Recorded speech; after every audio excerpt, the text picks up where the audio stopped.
एक छोटे से गांव की कहानी। एक बार की बात है, एक छोटे से गांव में एक लड़का रहता था जिसका नाम था रियान। रियान बहुत ही जिज्ञासु और शरारती बच्चा था। उसे जानवरों, पेड़ पौधों और जंगल के बारे में बहुत कुछ जानने की इच्छा रहती थी। एक दिन रियान की दादी ने उसे एक खूबसूरत कहानी सुनाई। कहानी एक जादुई जंगल की थी, जहां पेड़ सोने के पत्ते उगाते थे और पक्षी रंगीन धुन गाते थे। रियान को ये कहानी बहुत पसंद आई और वह उस जादुई जंगल को देखने के लिए बेताब हो गया। अगली सुबह रियान जल्दी उठ गया और अपने दोस्तों मीरा और आकाश को साथ लेकर जंगल की ओर निकल पड़ा। जंगल के रास्ते में उन्हें कई तरह के पेड़ पौधे और रंग बिरंगे फूल दिखाई दिए। रास्ते में उन्होंने एक छोटी सी झील भी देखी जिसमें पानी साफ और पारदर्शी था। जंगल के अंदर जाने पर उन्हें एक अजीब सी आवाज सुनाई दी। यह आवाज एक छोटे से जानवर की थी जो एक पेड़ पर बैठा था।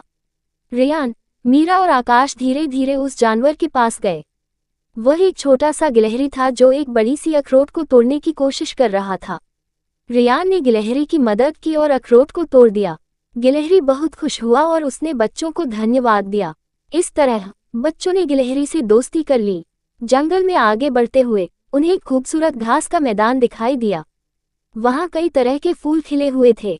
बच्चों ने वहां खेलना शुरू कर दिया। तभी उन्हें कुछ चमकदार चीजें दिखाई दी। वे जमीन से निकल रही थीं। बच्चे दौड़कर उनके पास गए और देखा कि वे सुनहरे रंग के मशरूम थे। वे बहुत ही खूबसूरत लग रहे थे।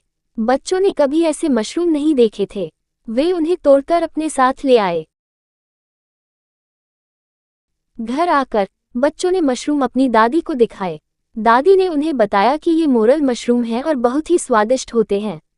लेकिन उन्होंने ये भी बताया कि कुछ मशरूम जहरीले भी होते हैं, इसलिए उन्हें कभी भी बिना पहचान के नहीं खाना चाहिए। बच्चे बहुत खुश हुए कि उन्होंने ऐसे खास मशरूम ढूंढे थे। उन्होंने अपनी दादी के साथ मिलकर मोरल मशरूम का स्वादिष्ट व्यंजन बनाया और सबने मिलकर खाया। उस दिन के बाद रियान, मीरा और आकाश जंगल के बारे में और जानने के लिए उत्सुक हो गए। उन्होंने जंगल के बारे में किताबें पढ़ी और जंगल में जाने लगे। वे जंगल के हर कोने की खोज करते रहे और नए नए जानवरों और पौधों के बारे में सीखते रहे। इस तरह बच्चों ने जंगल के साथ एक खास संबंध बना लिया।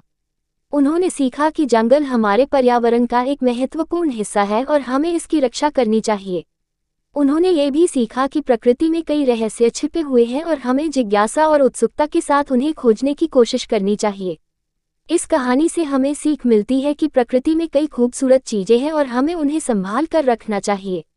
हमें जानवरों और पौधों के बारे में जानने की कोशिश करनी चाहिए और उनके साथ दोस्ती करनी चाहिए।